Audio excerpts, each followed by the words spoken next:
Welcome back to another show and tell video. This is actually Plan B. So if you're seeing this, this is a substitution video for fun. But I was thinking about doing an actual discussion about this set of objects this morning, and I realized I did not have enough background information to even start a talk about it. So it actually spurred a discussion on show and tell, how to do a show and tell, and the basics of observational skills. So let's clear the table here real quick. And while I still have this up here, basically, observational skills, of course, are being able to quickly see and describe something that will be able to transmit enough information to somebody else, either in person or later in time, that they can actually understand what you're describing. Um, so during my thoughts, I was actually looking at an object that I think we will actually try to describe today. So I'm actually going to adjust the camera because I just realized how much larger this object is.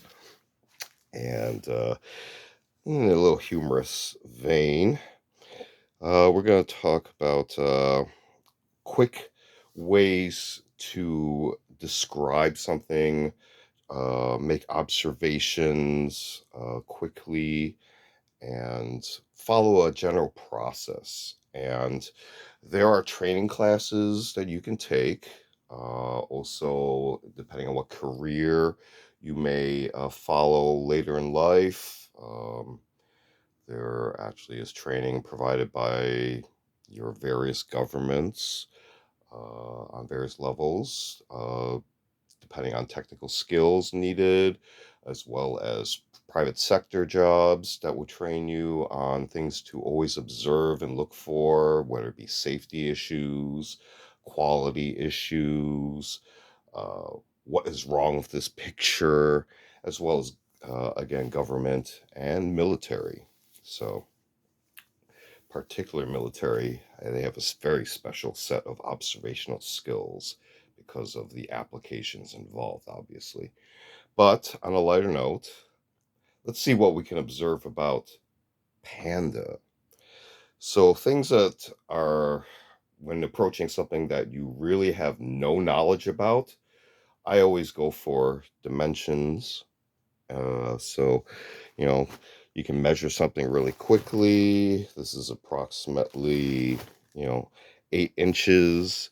This dimension, this is about 4 inches in this dimension, and again, this is also, again, about 8 inches. So you got a pretty much square shape, rectangular profile here.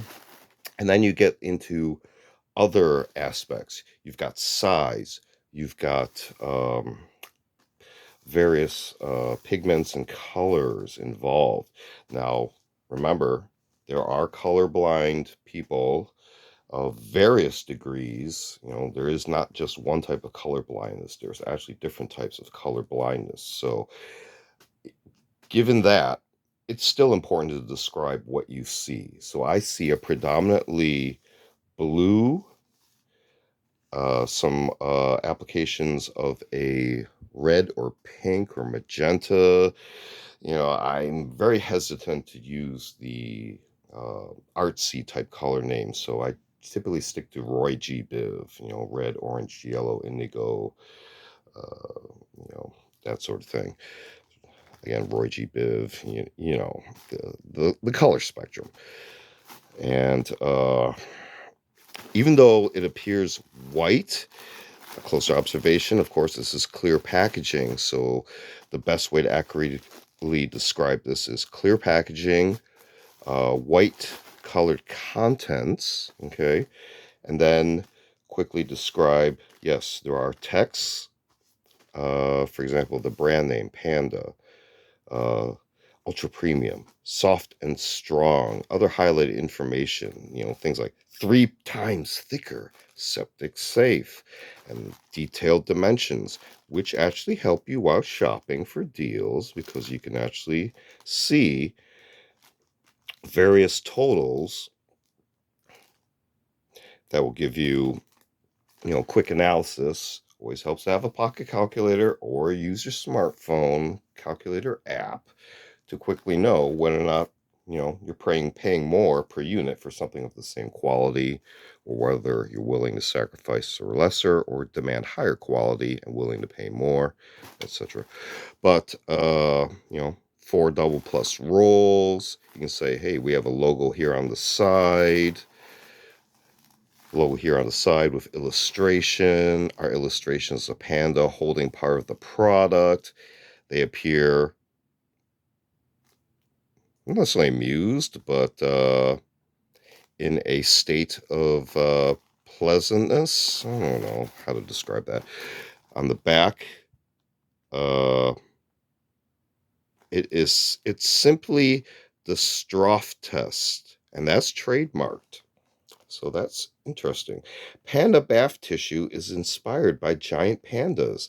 Both are strong and flexible with a soft, fluffy side, making them one of a kind. In fact, panda bath tissue is so strong and so soft, it's simply the Stroff test. Wow, okay. Made with tree saving technology because we believe in doing more with less. Use fewer trees. Oh, so I've been actually buying good stuff. Product information. You can see. Oh, you can see here there was actually packaging. Yeah, look at that. You can see here that this is actually from the media company that manufactured the packaging for Panda.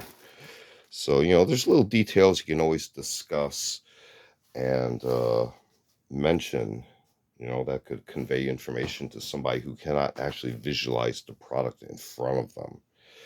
And as a highlight, unfortunately, I don't have an intact product. This is a very old thing I found tucked in the back of the bathroom cabinet. A very old version of Panda. So if you see here, you can see how this product has actually changed its packaging over time, but very similar in aspect. But do you notice the direction of the illustrations has changed? So they must have done some, you know, possibly design changes that they decided, it's maybe sells better when your panda faces in this direction than this direction, right? So little things like this will help you in doing a show and tell. Maybe help you observe little details and these things that carry over into other aspects of life as well. This has been another show and tell video. Feel free to check out other show and tell videos on vintage milk syrup tools and expanded topics. We also do unboxing videos as well as a selection of book review media reviews and a series called Curios for the Curious, videos on more artsy type objects. Feel free to check all those out. Feel free to like and subscribe, and thanks for watching. See you next time.